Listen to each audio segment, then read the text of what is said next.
In today's Reddit story, my fiancée mocked my job in front of her friends. She smirked. "Oh, he just works in a pathetic cubicle all day." They laughed, so I played along. This morning, she showed up at my office to apologize, only to find out I'd been promoted and moved across the country without her. Looking back, I should have walked away that night. The moment Mia threw me under the bus in front of her friends, I should have seen it for what it was. Not a slip of the tongue, not a joke that landed poorly, but a revelation, a mask slipping, the truth spilling out before she could catch it. She didn't respect me, not as a man, not as a partner, and definitely not as someone worth standing beside. But I didn't leave, not right away. Instead, I smiled. I laughed along. I let her believe she had won, that her words had rolled off me like water. I let her think I was weak. Because people like Mia, they only learn the hard way, and I was about to teach her the most painful lesson of her life. The night started out fine. Mia had invited me to a dinner party at her friend Jessica's apartment. It was one of those upper-middle-class get-togethers where everyone tried to outshine each other, who had the best career, the best stories, the best vacation plans. I never particularly liked these events, but I went because Mia wanted me there. Or at least I thought she did. Everything was normal at first. Wine poured, laughter filled the air, small talk bounced between couples about new job offers and promotions. Then, somewhere between the second bottle of wine and Jessica's long-winded story about her miserable trip to Dubai, someone turned to Mia and asked, "So, what does Michael do again?" I didn't even look up at first. I assumed she'd say what she always said, something vague but respectful. "Oh, he works in finance. Oh, he's in corporate." Something that, while not exactly glowing, at least acknowledged that I had built a solid career for myself. But that's not what she said. She smirked, swirled her wine, and let out a small, almost condescending laugh. "Oh, Michael? He just pushes papers in some tiny little cubicle all day." The room erupted into laughter. Jessica let out a dramatic, exaggerated gasp. "Wait, so he's like a corporate secretary?" Mia laughed harder. "I mean, basically. He sits there, typing away on spreadsheets while the real power players make the big moves." I felt my stomach tighten, not because of the words themselves, but because of the way she said them. The smugness in her tone. The way her friends fed off of it, as if my career, my hard work was a punchline. She was mocking me, right to my face. And the worst part? She didn't even hesitate. It was instinctual, natural, as if deep down, this was how she had always seen me. I could have called her out right then. I could have embarrassed her the way she embarrassed me. But I didn't. Instead, I forced a small chuckle, took a sip of my drink, and leaned back in my chair. "Yeah," I said, my voice calm, controlled. "Just a boring little cubicle job." Mia glanced at me then, something flickering in her eyes. Was it victory? Satisfaction? A mix of both? Whatever it was, it made me sick. But I kept smiling, because I already knew she had just made the biggest mistake of her life. And soon, she'd realize it too. Mia's laughter from that night stayed with me. It wasn't just the insult, it was the way she said it. The way her voice dipped into that mocking tone, the way her lips curled when she called my career basic. It was like I wasn't a person to her, just a placeholder. A safe bet until something better came along. And that's when it hit me. Mia wasn't with me because she loved me. She was with me because I was convenient, stable. The kind of guy who would pay for nice dinners, plan responsible vacations, cover emergencies. A man she could rely on until she found an upgrade. So I decided right then and there, I was leaving. Not loudly, not angrily, but in a way she'd never forget. I didn't confront her that night. I didn't argue. Instead, I did something that threw her off completely. I acted completely normal. If anything, I was even sweeter. I kissed her on the forehead before bed. I asked about her day. I cooked dinner. I even took her out to a fancy restaurant the following weekend. Because the last thing I wanted, for her to see this coming. What Mia didn't know, what she had never bothered to ask, was that my job was about to change drastically. For the past 6 months, my company had been restructuring. There was a major internal shift happening, and I had been working closely with upper management. My so-called pathetic cubicle job was about to turn into a high-ranking corporate role with a massive salary increase. And the best part? The position was based across the country. I had known for weeks that I was the top candidate. My boss, Mr. Thompson, had all but told me, "Michael, it's yours if you want it." But instead of celebrating with Mia, I kept it to myself, because I knew. If she found out I was about to become the kind of man she always wanted to date, successful, powerful, highly paid, she'd latch onto me even tighter. She'd start pretending to respect me again. She'd reel me back in, and I wasn't going to let that happen, so I kept my mouth shut. And instead, I let her dig her own grave. Mia thought she was smart. She thought she could play me in the background while she lined up her next option. I noticed the shift a few weeks after the dinner party. She started texting more, but not to me. She started working late, but had no extra work to show for it. And then, she started bringing up Liam. Liam was her new coworker. He was younger than me, worked in sales, and had a flashier, more exciting career. The first time she mentioned him, it was casual. "Liam's so funny, you'd like him." The second time, "Liam just bought a new car. It's insane. Like full leather interior, top speed, everything." And the third time, "You should take notes from Liam. He's got big ambitions." I nearly laughed.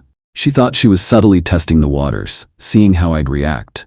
She thought she had time to explore her options before deciding who to settle for. She had no idea that I had already made my decision. I was done. And in a few weeks, she was going to wake up and realize I was already gone. The moment my promotion was official, I started putting things in motion. I didn't just pack my things and leave. That would have been too easy. Instead, I made sure Mia had no idea what was happening until it was too late. I quietly removed her from my finances. No more automatic transfers for rent or utilities. I canceled our shared subscriptions. Spotify? Gone. Netflix? Disconnected. I told my landlord I was terminating the lease, but I didn't tell Mia. I stopped bringing up future plans. No more next vacation. Talk. No more discussions about engagement photos. And most importantly, I started distancing myself emotionally. Not enough for her to get suspicious. Just enough for her to start feeling uneasy. I let her believe I was still the backup plan she could fall back on. That way, when I disappeared, it would hurt so much more. A week before I was set to leave, Mia was in full comfort mode. She had completely stopped hiding her behavior. I overheard her on the phone with Jessica, laughing about how Michael's sweet, but let's be real, he's not going anywhere. She truly believed she had me locked down. She was still talking to Liam, but she hadn't fully jumped ship yet, because she thought I was her safety net. But what happens when you bet on the wrong horse? You lose. And Mia was about to lose everything. Mia woke up that morning without a single clue that her entire world had just collapsed. She stretched lazily, grabbed her phone, and started scrolling through social media. Another mindless routine, another day of feeling secure in the cushioned life she thought she had. Somewhere in the back of her mind, she probably still believed she was juggling options. Keep Michael around a little longer, just in case. See where things with Liam went. If all else failed, she could always reel Michael back in. She had no idea she was already out of options. That today was the day everything came crashing down. And the first sign? She wasn't going to realize it until she walked right into it. It started small. The first red flag was her Uber app. She tried to order a ride to work, but when she clicked confirm payment, the screen flashed, payment declined. She frowned. That was strange. My card was still linked to the account, wasn't it? She tried again, payment declined. A flicker of annoyance, maybe it was just a glitch. She sighed and switched to her personal card instead. It went through, and just like that, the thought disappeared. Because Mia was the kind of person who never worried about small inconveniences. She assumed everything would always be taken care of. But this wasn't a small inconvenience. It was the first crack in the foundation. And soon, the whole thing was going to collapse. Mia strolled into her office feeling completely normal. She wasn't stressed, she wasn't worried. She still believed her life was perfectly intact. And that was the beauty of it. She had no idea what was waiting for her. No idea that she was about to step into the most humiliating moment of her life. She decided right then that she'd do something bold. She was going to swing by my office, not because she missed me, not because she felt guilty, but because she wanted to make sure I was still there, still waiting in the background, still an option. She probably planned to walk in, flash me a smile, maybe drop a casual, "Hey, I've been thinking about us," to keep me interested. She was expecting the same old Michael. But what she got instead was a total nightmare. When she arrived at the corporate building, she walked straight past the receptionist with the kind of entitled confidence that only comes from never facing consequences. She made her way to my department, but when she turned the corner, she stopped dead in her tracks. My desk was empty, not messy, not temporarily unoccupied, empty, cleared out, gone. And in my place, some new guy was sitting there, typing away. Mia blinked. She felt something she hadn't felt in years, panic. She glanced around, looking for something, anything that made sense. Then she spotted one of my old coworkers, Kevin. "Hey," she said, forcing a casual smile. "Where's Michael?" Kevin looked up, surprised to see her. "Oh, he's gone. Left last week." Mia's stomach twisted. "Gone? What do you mean gone?" Kevin shrugged. "He got promoted, big role, moved across the country. He's already in the new office by now." Mia froze. She felt the blood drain from her face. This wasn't happening. This couldn't be happening. Michael? Gone? Just like that? Without saying a word, without even telling her? No. She forced a laugh, shaking her head. "Wait, no, that doesn't make sense. He would have told me." Kevin gave her a weird look. "I mean, he seemed pretty busy with the new job. Maybe he just didn't get a chance." That's when it hit her. He didn't tell her on purpose. Michael had known. He had known for weeks, and he had never said a word. He had let her sit there, thinking she still had control, thinking she could still play her little game. And now, he was gone. Without her. Without looking back. Without giving her a single chance to stop him. Her heart started pounding. She needed to fix this. Now, she needed to talk to him. So she pulled out her phone, opened our messages, and started typing. "Hey, I just stopped by your office. I had no idea you were moving. Can we talk?" She hit send. No response. She waited. Minutes passed. Nothing. Her stomach clenched. She tried calling, straight to voicemail. That's when her hands started shaking, because for the first time in her life, she realized she had completely lost. Mia spent the next 2 hours spiraling. She tried texting me again. "Michael, please, call me. I need to talk to you."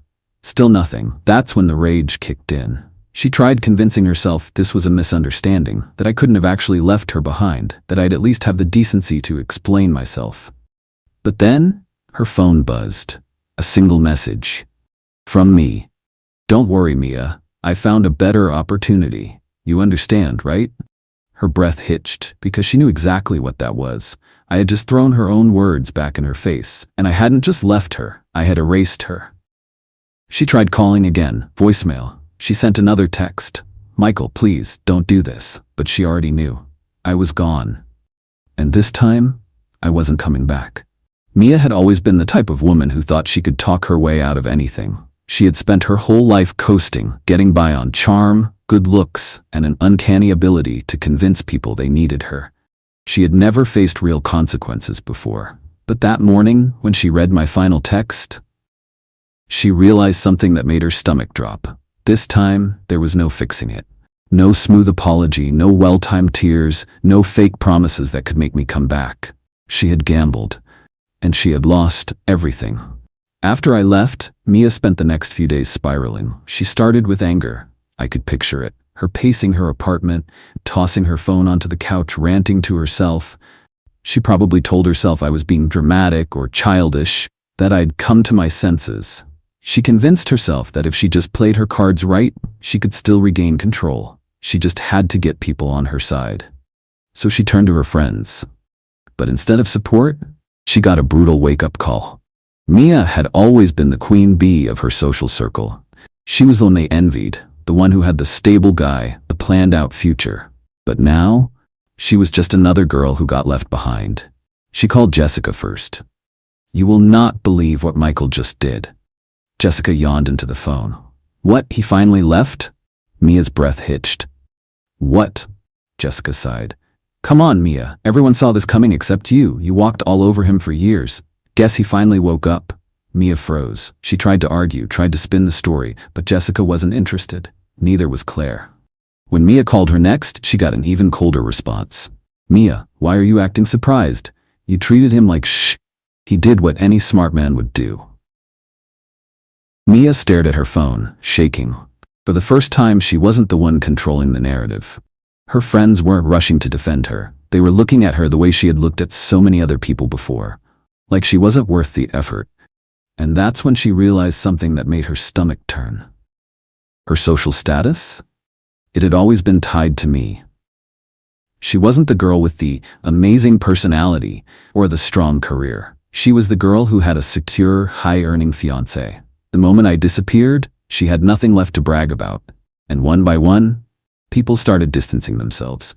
Because Mia wasn't fun when she wasn't on top. And now, she was at the very bottom. By the end of the week, Mia had lost everything she thought she could rely on. Liam, the guy she had been flirting with, wasn't interested anymore. Now that she wasn't taken, and therefore more desirable, he moved on. Her friends stopped returning her texts. They had better things to do. She realized she had no career of her own to fall back on. She had spent years coasting on my stability, never bothering to think about her own future. She had never been alone before. And now, she was terrified. So she did the only thing she had left. She tried to crawl back. It started with a text. "Hey, I miss you." I ignored it. A few hours later, another one.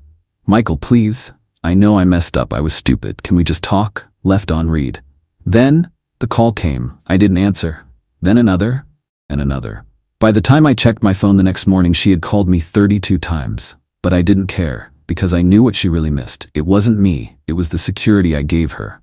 And that was gone forever. By the third day, the messages slowed down. Then, finally, she sent one last text. "Michael, please, I don't need anything from you. I just need to hear your voice. Just once." I read it, paused for a moment, and then I deleted it. No response, no closure, just silence. Because Mia had spent years looking down on me, treating me like I was some backup plan, some safe little option. And now, she was the one left behind. She was the one watching me move forward. And me? I was already gone.